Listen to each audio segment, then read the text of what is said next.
സഹോദരൻ എത്ര പരിശ്രമിക്കുന്നു, അവനേക്കാൾ 1 ഇഞ്ച് കൂടുതൽ പരിശ്രമിച്ചുകൊണ്ട്, 1 ചാൽ കൂടുതൽ പരിശ്രമിച്ചുകൊണ്ട് ദുനിയാവ് ദുനിയാവ് ദുനിയാവ്, വൃദ്ധനും യുവാവും വയോധികനും എന്ന് വേണ്ട സർവസ്വവും ദുനിയാവ് ഉണ്ടാക്കണം, സമ്പാദിക്കണം, ജീവിക്കണം, ഐശ്വര്യത വേണം, ടെറസ് വേണം, മെർച്ചഡീസ് വേണം, ആഡംബരങ്ങളുടെ സുഖലോലുപതയിൽ ആടി ഉല്ലസിക്കണം എന്ന് മാത്രം ചിന്തിച്ച് ചിന്തിച്ച് ചിന്തിച്ച് അവന്റെ മരണം വരെ അതിനുവേണ്ടി പ്ലാനുകൾ തയ്യാറാക്കി, അതിനുവേണ്ടി മലക്കോട്ടകൾ കെട്ടിക്കൊണ്ട് ഇതാണ് എന്റെ കാര്യം നടത്തുന്നത്, ഈ കച്ചവടം കൊണ്ടാണ് ഞാൻ ജീവിക്കുന്നത്, എന്റെ ജോലി കൊണ്ടാണ് ഞാൻ ജീവിക്കുന്നത് എന്ന് മനസ്സിലാക്കി അത് മാത്രം കൽബിൽ ഉൾക്കൊണ്ടുകൊണ്ട് ആ കൽബോട് കൂടി നിങ്ങളുടെ റൂഹ് പിരിഞ്ഞു കഴിഞ്ഞാൽ, ആ റൂഹിന് അല്ലാഹു വീണ്ടും ജീവൻ നൽകി ഖബറിൽ ഉയർത്തെഴുന്നേറ്റാൽ നമ്മുടെ നാളവിടെ സഹായിക്കില്ല.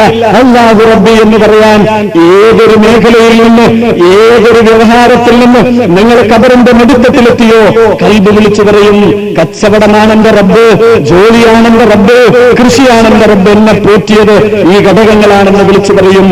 ഇതിനെ സൂക്ഷിക്കുക ബഹുമാനികളെ. ഇതിനൊക്കെ മറികടന്നുകൊണ്ട് ഇത് ചെയ്യണ്ട, ജോലി ചെയ്യണ്ട, കൃഷി ചെയ്യണ്ട, കച്ചവടം ചെയ്യണ്ട എന്നല്ല പറയുന്നത്. ഏതൊരാദർശമാണോ മുത്തുപ്രവാചകർ സല്ലല്ലാഹു അലൈഹി വസല്ലമ സഹാബാക്കൾക്ക് ഉണ്ടാക്കി കൊടുത്തതെങ്കിൽ ആ ആദർശത്തിലേക്ക് തിരിച്ചു വരിക. നിങ്ങൾക്കറിയുമോ, ഒരു കച്ചവടക്കാരനാണെങ്കിൽ ആ സഹാബാക്കളിൽ മാതൃകയുണ്ട്. ഒരു കർഷകനാണോ, സഹാബാക്കളിൽ മാതൃകയുണ്ട്. ഒരു അടിമയാണോ, സഹാബാക്കളിൽ മാതൃകയുണ്ട്. ഒരു ജോലിക്കാരനാണോ, സഹാബാക്കളിൽ മാതൃകയുണ്ട്. അവരുടെ ജീവിതം നിങ്ങളൊന്ന് തട്ടിച്ചു നോക്കൂ. മഹാനായ അബ്ദുറഹ്മാൻ ഇബ്നു ഔഫ് റളിയല്ലാഹു അൻഹു ബഹുമാനികളെ 1-ാം നമ്പർ കച്ചവടക്കാരനായിരുന്നു. നിങ്ങൾക്കറിയുന്നത് പോലെ, നിങ്ങൾ പലപ്പോഴും കേട്ട ചരിത്രമാണ്. മഹാനായ അബ്ദുറഹ്മാൻ ഇബ്നു ഔഫ് റളിയല്ലാഹു അൻഹു മദീനയിലെ ഉന്നതനായ ഒരു കച്ചവടക്കാരനായിരുന്നു.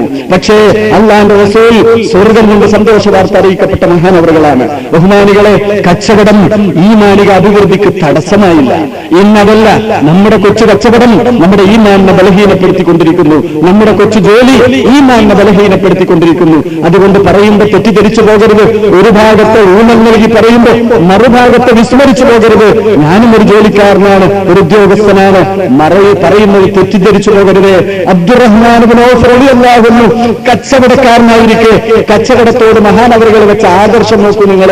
ഒരിക്കൽ പ്രവാചകരുടെ വിസാലിന് ശേഷം, പ്രവാചകരുടെ മരണത്തിന് ശേഷം, ഈ ലോകത്തിന് വിടവാങ്ങിയതിന്റെ ശേഷം ഒരിക്കൽ ആയിഷ ബീവി റളിയല്ലാഹു അൻഹ മദീനയുടെ തെരുവിൽ ഒരു കോലാഹലം, ഒരു തിരക്ക് കേട്ടപ്പോ എന്താണ് അവിടുത്തെ ഒരു കോലാഹലം എന്ന് ആയിഷ ബീവി റളിയല്ലാഹു അൻഹ ചോദിച്ചപ്പോ അവിടുത്തെ ഖാദിമ്, അവിടുത്തെ സേവകൻ പറയുന്നു, ഉമ്മയായവരെ, മുഅ്മിനീങ്ങളുടെ ഉമ്മയായവരെ, അത് അബ്ദുറഹ്മാൻ ഇബ്നു ഔഫ് എന്നവരുടെ കച്ചവട സംഘം ഷാമിൽ നിന്ന് ചരക്കുമായി വന്നതാണ്. അത് ഏറ്റെടുക്കാൻ, അത് വാങ്ങാൻ, അത് സ്വീകരിക്കാൻ, അതിന് വിലപേശാൻ ജനങ്ങൾ തിരക്കുകൂടുകയാണ്. ഇത് കേട്ടപ്പോ ആയിഷ ബീവി റളിയല്ലാഹു അൻഹ പറയുന്നു, സദഖ റസൂലുള്ളാഹ്, സദഖ റസൂലുള്ളാഹ്, സദഖ റസൂലുള്ളാഹി സ്വല്ലല്ലാഹു അലൈഹി വസല്ലം. നബി പറഞ്ഞത് സത്യം, നബി പറഞ്ഞത് സത്യം, നബി പറഞ്ഞത് സത്യം എന്ന് പറഞ്ഞുകൊണ്ട് മഹദി വീടിന്റെ ഉള്ളിലേക്ക് പോവുകയാണ്. ഇത് കേട്ട ഖാദിമ് മഹാനായ അബ്ദുറഹ്മാൻ ഇബ്നു ഔഫ് റളിയല്ലാഹു അൻഹുവിന്റെ അടുത്തേക്ക് ഓടിച്ചെന്നുകൊണ്ട് പറയുന്നു, നേതാവായവരെ, നിങ്ങളെക്കുറിച്ച് മുഅ്മിനീങ്ങളുടെ ഉമ്മ ഇങ്ങനെയാണ് പറഞ്ഞിരിക്കുന്നത് എന്ന് അബ്ദുറഹ്മാൻ ഇബ്നു ഔഫ് എന്നവരുടെ ചെവിയിലേക്ക് കേൾക്കേണ്ട താമസം. കച്ചവടം പ്രശ്നമല്ല, ചരക്ക് പ്രശ്നമല്ല, ജനങ്ങൾ പ്രശ്നമല്ല. നേരെ ഓടുകയാണ് റസൂലുള്ളാഹി സ്വല്ലല്ലാഹു അലൈഹി വസല്ലമയുടെ വീടായ ആ ഉമ്മഹാത്തുൽ മുഅ്മിനീങ്ങളിൽപ്പെട്ട ആയിഷ ബീവി റളിയല്ലാഹു അൻഹയുടെ വീട്ടുപടിക്കൽ ചെന്ന് കാത്തിരിക്കുകയാണ്. ഖാദിമ ചെന്ന് പറയുന്നു, ഉമ്മയായവരെ, അബ്ദുറഹ്മാൻ ഇബ്നു ഔഫ് എന്നവർ വന്നിട്ടുണ്ട്. അങ്ങനെ മഹാനവറുകളെ ആയിഷ ബീവി റളിയല്ലാഹു അൻഹയുമായി പർദ്ദയിൽ കണ്ടുമുട്ടിക്കൊണ്ട് ചോദിക്കുന്നു, എന്താണ് ഉമ്മയായവരെ എന്നെക്കുറിച്ച് പ്രവാചകർ പറഞ്ഞത്? സദഖ റസൂലുള്ളാഹ്, നബി പറഞ്ഞത് സത്യമാണെന്ന് ഉമ്മ അവിടുന്ന് പറഞ്ഞല്ലോ, എന്താണ് എന്റെ നബി പറഞ്ഞത്? ആ സമയത്ത് ആയിഷ ബീവി റളിയല്ലാഹു അൻഹ പറയുന്നു, അബ്ദുറഹ്മാൻ ഇബ്നു ഔഫ് റളിയല്ലാഹു അൻഹു ഈ കച്ചവടത്തിന്റെ ഈ നൂലാമാലയിൽ പെട്ടുകൊണ്ട് അല്ലാഹുവിന് കണക്ക് കൊടുത്ത് ഹലാലായ കണക്ക്, കള്ളത്തരമല്ല, വഞ്ചനയല്ല, ചതിയല്ല, ശരിയായ കണക്കല്ലാന്റെ മുന്നിൽ കൊടുത്ത് ക്ഷീണിതനായി മുട്ടും കാലിൽ നിലത്ത് വീണ് നിറങ്ങിയാണ് അബ്ദുറഹ്മാൻ ഇബ്നു ഔഫ് സ്വർഗത്തിലേക്ക് പോകുക എന്ന് പ്രവാചകരനോട് പറഞ്ഞിട്ടുണ്ട്. അത് സത്യമാണെന്ന് എനിക്കിപ്പോൾ ബോധ്യമായി.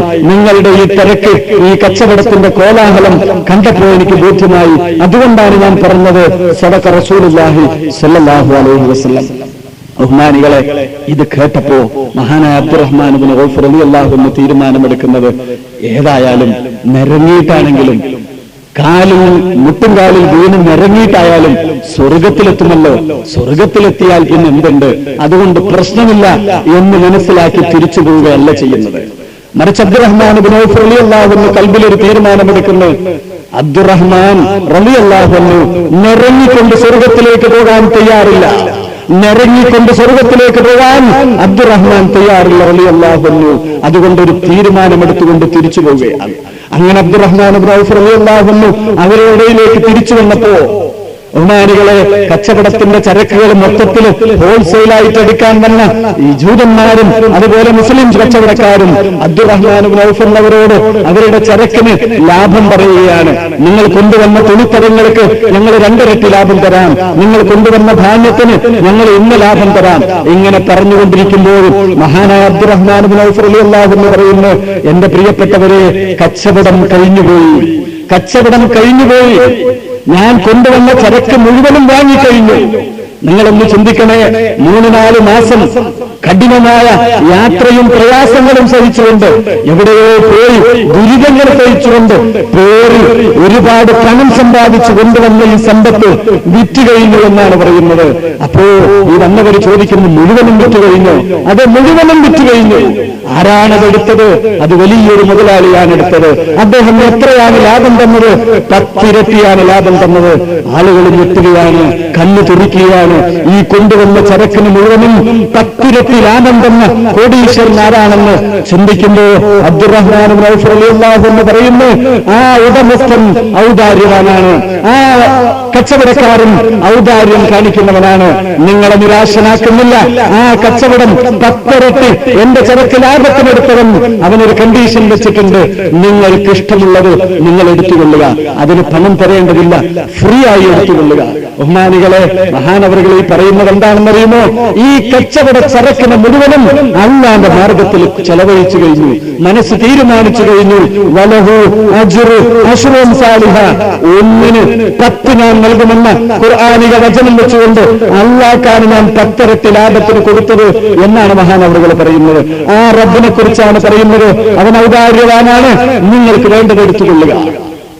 നോക്കൂ, ലക്ഷക്കണക്കിന് അക്കാലത്ത് വിലമതിക്കുന്ന ഈ സമ്പത്ത് ഷാമിൽ പോയി അല്ലെങ്കിൽ മറ്റ് കച്ചവട കേന്ദ്രങ്ങളിൽ പോയി മാസക്കണക്കിന് കഠിനാധ്വാനം ചെയ്ത് ദുരിതമായ യാത്ര സഹിച്ച് കൊണ്ടുവന്ന ചരക്ക് സ്വർഗത്തിൽ നിറങ്ങിയിട്ട് പോകേണ്ടി വരുമെന്ന് പറയുമ്പോഴത്തിന് ആ നിറങ്ങിപ്പോകാനുള്ള കച്ചവട ചരക്ക് എനിക്ക് വേണ്ട എന്ന് പറയാൻ അബ്ദുറഹ്മാൻ ഇബ്നു ഔഫ് റളിയല്ലാഹു അൻഹു തയ്യാറായെങ്കിൽ കച്ചവടം ഈമാനിനെ ഒരിക്കലും തടസ്സപ്പെടുത്തില്ല.